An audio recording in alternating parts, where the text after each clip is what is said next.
نحمد و نصلی علی رسول الکریم اما بعد بسم اللہ الرحمن الرحیم السلام علیکم ورحمۃ اللہ وبرکاتہ۔ جنابت میں سیری کرنے والے لوگ حضرت عائشہ رضی اللہ تعالیٰ عنہ کا فرمان ضرور سنیں۔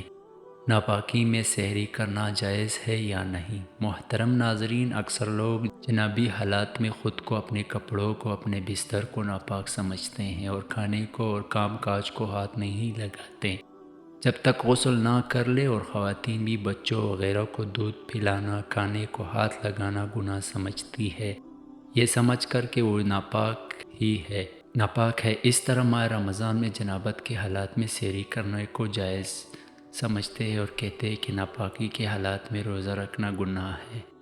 دوسرے لفظوں میں آ کر کسی پر غسل کرنا فرض ہو، جیسا کہ کسی کو احتلام ہو گیا یا رات کے وقت میاں بیوی نے حقوق زوجیت ادا کیے جن کی وجہ سے ان پر غسل فرض ہو گیا اور بغیر غسل کے سو گئے، رات کو دیر سے آنکھ کھلی اور سحری کا وقت بہت کم ہو، تو کیا وہ ناپاکی کے حالات میں سحری کر کے روزہ رکھ سکتے ہیں؟ روزہ ہوگا یا نہیں، یا سحری سے پہلے غسل کرنا ضروری ہے؟ اس بارے میں شریعت کا کیا حکم ہے؟ آج کی اس ویڈیو میں ہم ان تمام سوالات کی جوابات حدیث کی روشنی میں دینا ضرور سمجھتے ہیں۔ آپ سے گزارش ہے کہ ویڈیو کو آخر تک ضرور دیکھیے گا تاکہ کوئی مسئلہ سننے یا سمجھنے میں کوئی کمی کوتاہی نہ رہ جائے۔ محترم ناظرین، ماہ رمضان میں اکثر یہ سوال پوچھا جاتا ہے کہ کیا ہم ناپاکی کے حالات میں سحری کر سکتے ہیں، یا ناپاکی کے حالات میں روزہ رکھنا جائز ہے یا نہیں؟ ناپاکی کے حالات میں یعنی اگر کسی کو احتلام ہو جائے یا وہ بیوی سے ہم بستری کرے، تو ہم بستری کرنے کے بعد مرد یا عورت کے لیے صرف نماز، طواف اور مسجد میں ٹہلنا حرام ہے، اور اس کے علاوہ باقی تمام کام کرنے جائز ہے۔ مرد خواتین پر کہیں بھی ایسی پابندی کا ذکر نہیں ہے، بلکہ غسل کرنے سے پہلے بھی جنابت کی حالات میں ہی تمام لوگ کام کاج کر سکتے ہیں، کھانا تیار کر سکتے ہیں یا پھر گھر کے دوسرے کام کاج نپٹنا بھی جائز ہے۔ اسی طرح ماں بچوں کو دودھ پلا سکتی ہے، ان کی دیکھ بھال بھی کر سکتی ہے، اور ان کے کئی دلائل موجود ہے۔ حضرت خدیجہ رضی اللہ تعالیٰ عنہ کہتی ہے کہ رسول اللہ صلی اللہ علیہ وآلہ وسلم جب اپنے اصحابہ میں سے کسی آدمی سے ملے تو اس کے جسم پر ہاتھ پھیرتے اور اس کے لیے دعا کرتے تھے۔ ایک دن صبح کے وقت آپ صلی اللہ علیہ وسلم کو دیکھ کر میں کترا گیا، پھر آپ کے پاس اس وقت آیا جب دن چڑھ آیا، تو آپ صلی اللہ علیہ وسلم نے فرمایا، میں نے تمہیں دیکھا تو تم مجھ سے کترا گئے۔ میں نے عرض کیا، میں جنبی تھا، مجھے اندیشہ ہوا کہ کہیں آپ مجھ پر ہاتھ نہ پھیرے، تو رسول اللہ صلی اللہ علیہ وسلم نے فرمایا، مسلمان ناپاک نہیں ہوتا۔ اس حدیث پاک سے ثابت ہوا جنابت، حیض اور بول و براز سے انسان نماز وغیرہ کے قابل نہیں رہتا۔ یہ معنوی پلیدی ہے۔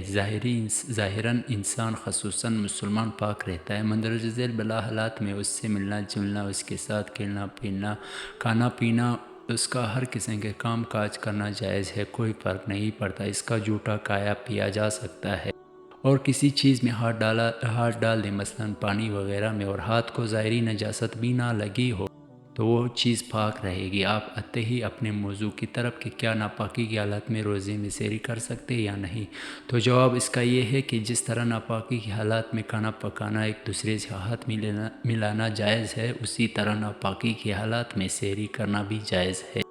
حضرت ابو بکر بن عبد الرحمن سے روایت ہے کہ میں اور میرے والد حضرت عائشہ کے پاس حاضر ہوئے، تو حضرت عائشہ رضی اللہ تعالیٰ عنہا نے بیان فرمایا کہ میں گواہی دیتی ہوں، رسول اللہ صلی اللہ علیہ وسلم احتلام کے سبب سے نہیں بلکہ جماع کے سبب سے حالت جنابت میں صبح کرتے اور غسل کے بغیر روزہ رکھتے۔ پھر ہم دونوں ابو بکر اور عبد الرحمن حضرت ام سلمہ رضی اللہ تعالیٰ عنہا کے پاس گئے، اور انہوں نے بھی یہی بات کی۔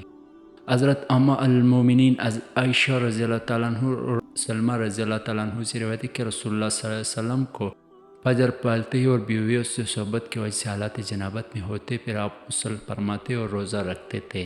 معلوم ہوا کہ اگر کسی شخص پر غسل واجب ہو اور وہ صبح صادق سے پہلے غسل نہ کر سکا اور سحری کر کے یا بغیر سحری کے نیت کر کے روزہ رکھ لیا، تو اس کا روزہ درست ہے۔